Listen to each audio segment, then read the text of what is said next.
Olá, servidoras e servidores de Goiás. É um imenso prazer ter vocês conosco no curso Os Objetivos de Desenvolvimento Sustentável na Gestão Pública do Goiás. Vamos juntos descobrir como transformar grandes estudos e ideias em ações práticas para o nosso estado. A gente sempre ouviu falar, sobre esses planos grandiosos para acabar com a pobreza, salvar o planeta, mas por que anos depois a realidade parece tão distante? Hoje, a gente vai investigar justamente esse abismo entre o que está no papel e a ação, usando um estudo de caso fascinante aqui do Brasil para entender por que as maiores metas do mundo muitas vezes ficam presas na gaveta. Pois é, essa é a pergunta de US$ 1.000.000, não é mesmo? Em 2015, todos os líderes mundiais assinaram esse plano. Foi um momento de otimismo geral. Mas o que acontece quando a inspiração lá dos palcos da ONU bate de frente com a realidade da burocracia do dia a dia? Porque ter um plano, como a gente vai ver, é a parte mais fácil. Bom, e aqui está o plano. Os famosos 17 Objetivos de Desenvolvimento Sustentável.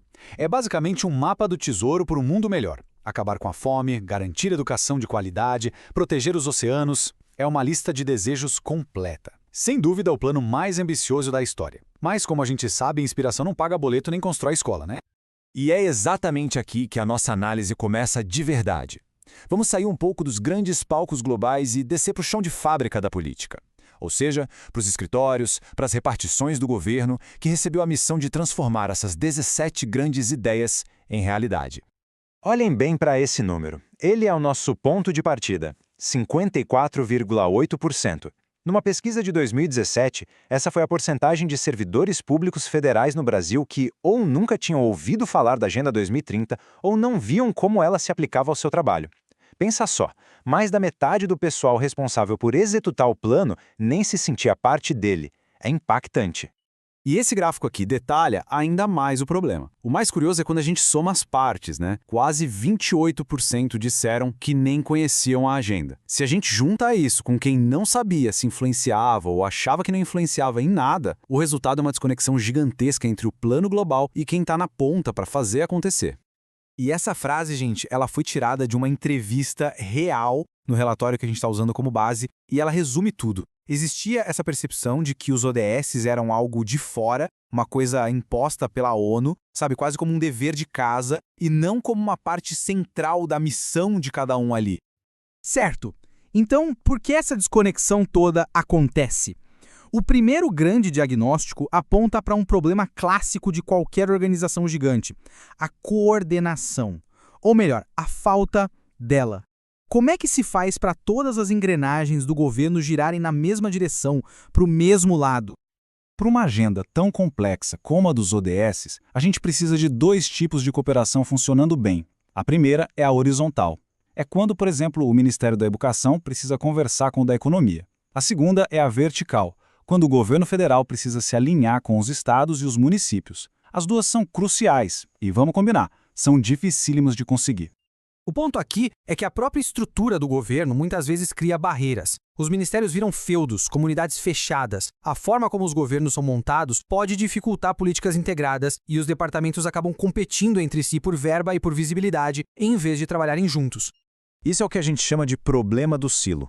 Imagina cada ministério como uma torre alta e fechada. O problema é que metas complexas, tipo erradicar a pobreza, não cabem num silo só. Elas precisam que todo mundo colabore. Se isso não acontece, a meta simplesmente se perde no vão que existe entre um silo e outro. Mas o buraco é mais embaixo. Não é só um problema de coordenação. Vamos para o nosso segundo diagnóstico. A questão de ter as habilidades e os recursos certos para fazer a coisa acontecer. É o que os especialistas chamam de capacidade de políticas públicas, ou policy capacity. Mas o que é essa tal de capacidade de políticas públicas? Pensa nela como se fosse a caixa de ferramentas do governo. É a habilidade de analisar um problema, planejar uma solução, gerenciar os recursos, executar e, claro, avaliar se deu certo ou não. E essa capacidade toda se divide em duas partes bem simples de entender. A primeira é a capacidade administrativa, é o know-how técnico, saber analisar dados, gerenciar um orçamento. A segunda é a capacidade relacional, que são as habilidades com pessoas, saber negociar, coordenar equipes, envolver a sociedade. E a pesquisa encontrou algumas lacunas bem específicas. Por exemplo, uma cultura muito focada no curto prazo, e não em planejamento a longo prazo. Dificuldade em monitorar e avaliar se as políticas estão mesmo funcionando. E olha que importante, uma falta de cultura de tomar decisões com base em dados, o que é essencial para uma agenda tão cheia de metas como essa. E esse gráfico aqui, ele é genial para ilustrar isso. Percebam, os servidores sentem que coordenar a própria equipe interna é algo relativamente tranquilo, com uma nota média de 7,6.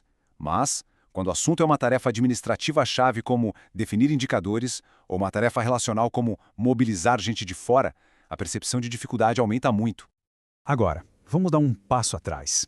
Porque apesar de a gente estar usando o Brasil como exemplo, a lição que fica aqui é universal. Ela vale para qualquer grande projeto, em qualquer lugar do mundo. A grande lição é essa. O sucesso de metas tão grandes depende de muito mais do que vontade política ou discursos bonitos. Assinar um acordo é só o começo da jornada.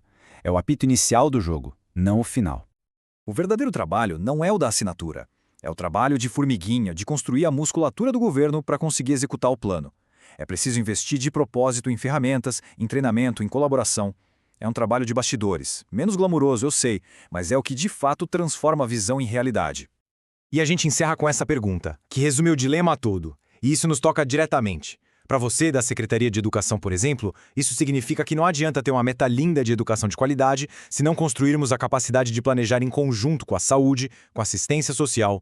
Já para você, da Controladoria Geral, o impacto está justamente em criar sistemas de monitoramento que não só fiscalizem, mas que ajudem a construir essa capacidade, mostrando onde os gargalos estão.